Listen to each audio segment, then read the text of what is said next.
Hello and welcome to your EPL Index Transfer Daily Show on Wednesday, the 10th of July. And the transfer window is really ramping up now, and this isn't just another chapter of silly season. This is the real deal. This is the big teams really starting to make their moves for the transfer window, and it's throughout the league as well. There's loads of different deals going on. It's not just the big teams getting involved. The smaller teams in the league are really starting to show their ambition as well. But it's Manchester United who have stole the headlines today. So that's what we're going to be delving into, not just Man United, all the latest transfer news and gossip. For those of you who don't know, my name's Ben Pescod. I'm an EPL Index contributor. And yeah, so let's just delve straight into the transfer news. And like I said, it's Man United who have stole the headlines in the past 24 hours.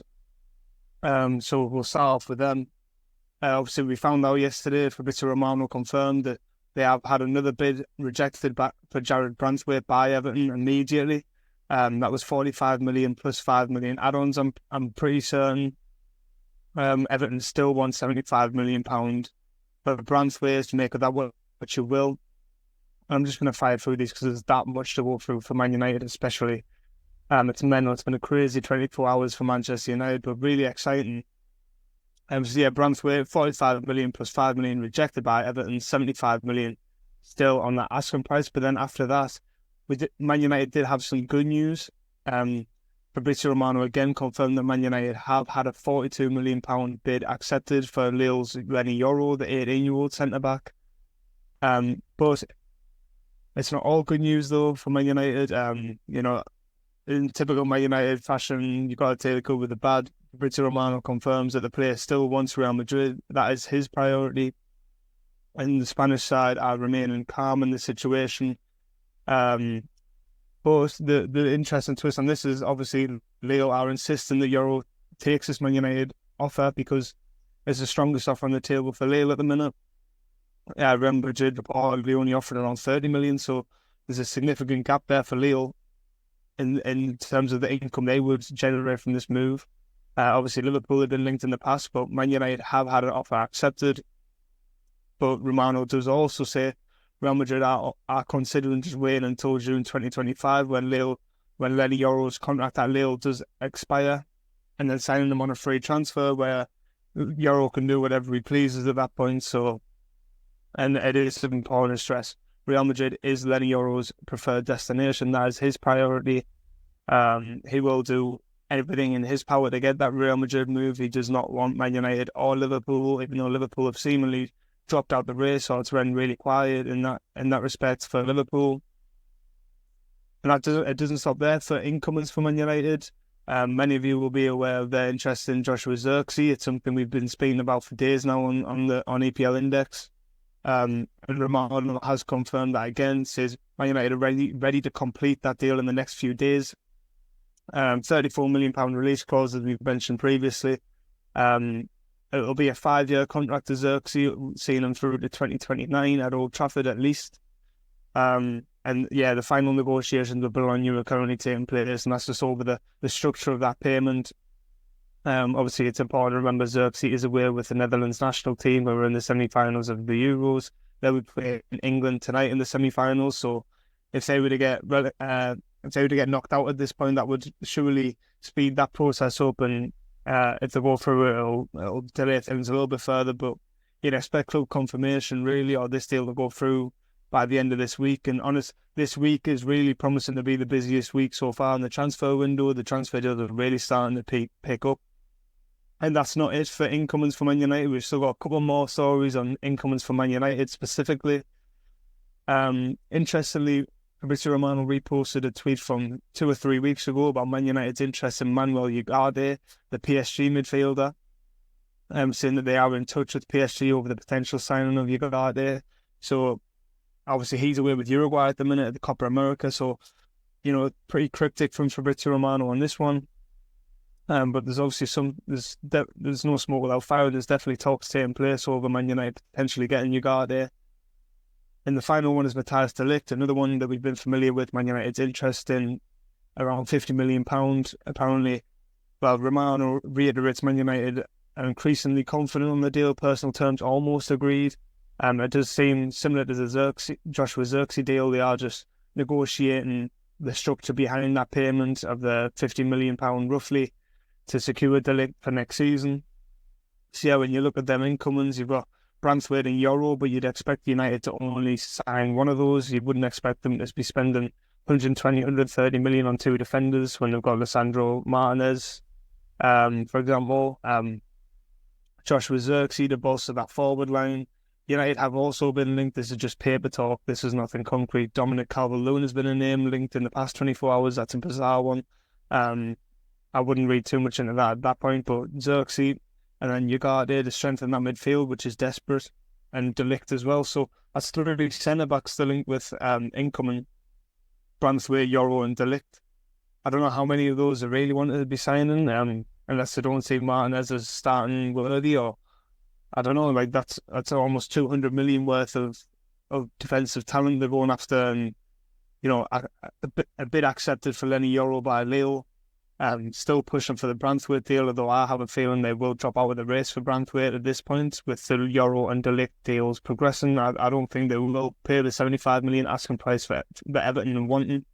And then obviously De Ligt's £50 million roughly, so yeah, I think it'll be De Ligt or Euro or potentially both if they can, but I think Euro will end up going to Real Madrid.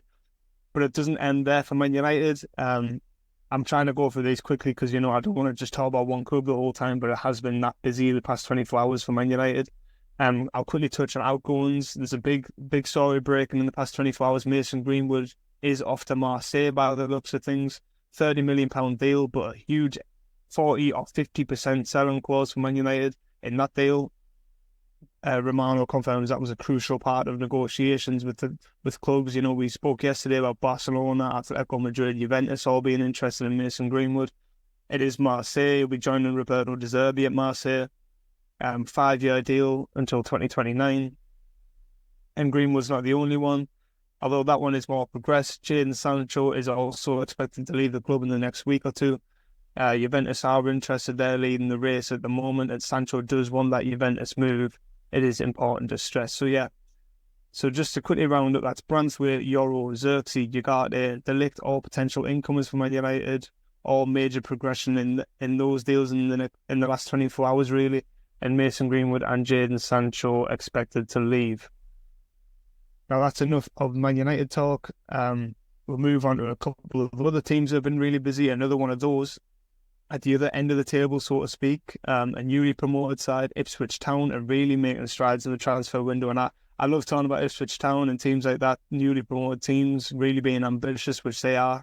So yeah, Romano confirmed yesterday that Liam Delap, the Man City striker, will be joining Ipswich Town. That's a £15 million deal, fee up front, £5 million in add-ons. Obviously, was that on loan at Hull City last season.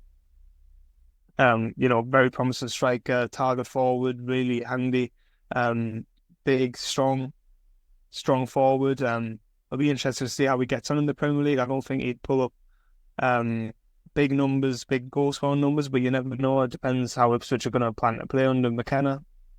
Obviously, we've seen how they play in League One and the Championship, but obviously it's very hard to see them playing the same brand of football in the Premier League.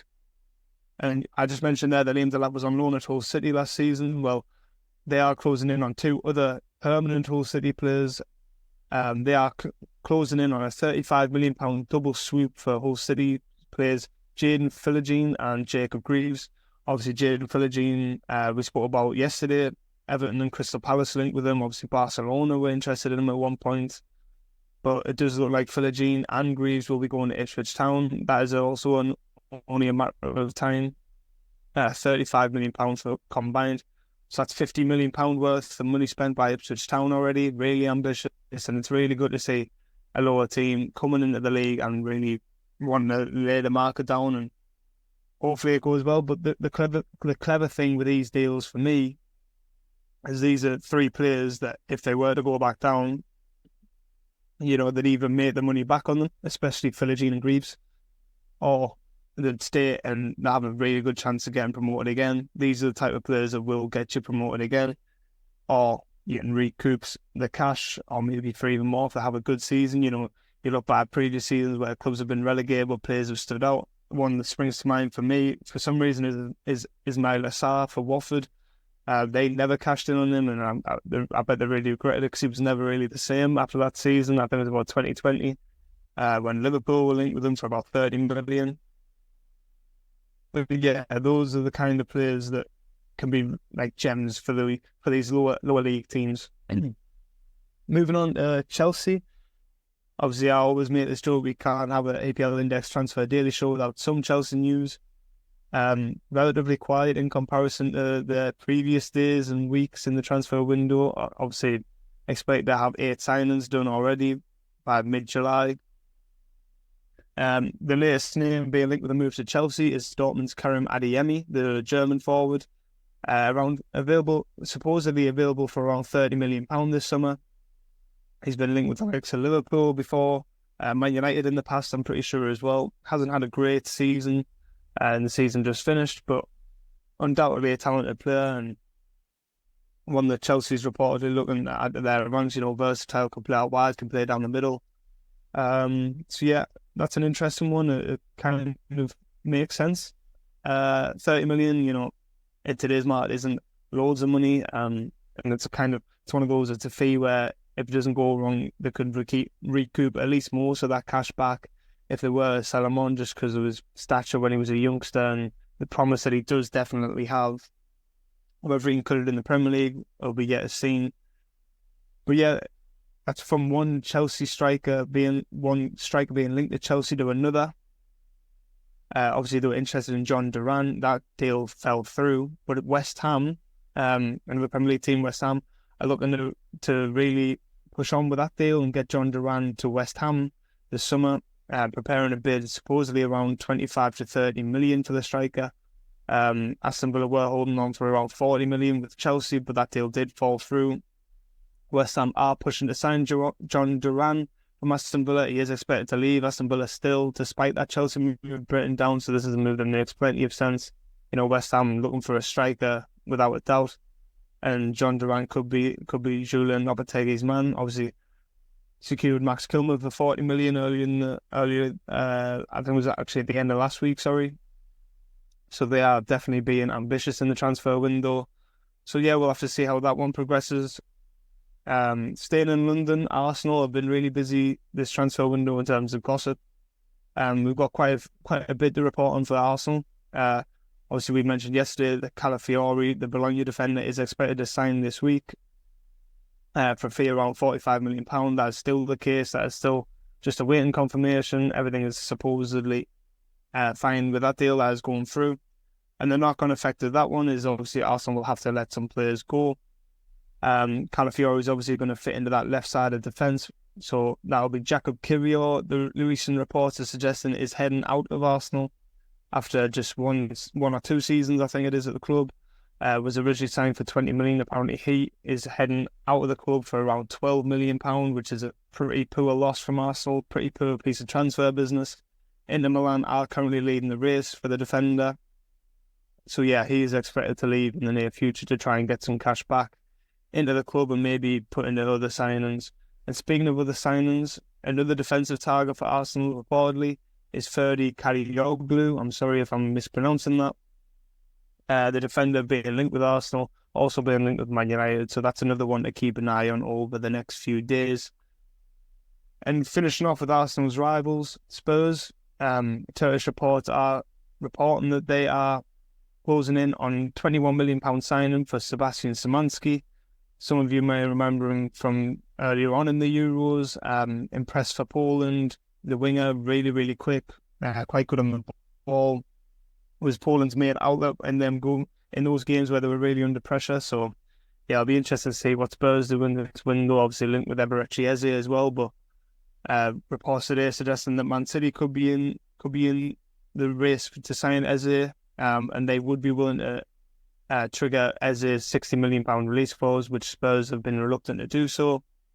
But that reportedly all lies on the future of Kevin De Bruyne. So yeah, that's all the transfer business from the past 24 hours, roughly all the main deals. Obviously, there's a few that I haven't been probably picked up on. There's that much going on in the past 24 hours. But anything that hasn't been mentioned, you can go over to eplindex.com and read all the articles. Any piece of transfer news or rumours, you can find it on eplindex.com. Articles every 15 minutes, 30 minutes on any club in the Premier League, even some foreign clubs. It really is the hub of your transfer news this summer. And obviously you have the EPL Index Transfer Daily Show that me or Dave will be hosting every day with all your latest transfer news. You know, we've been talking there, we haven't even mentioned the likes of Liverpool and Man City, who we really yet to get their summer kickstart. We still got that to look forward to.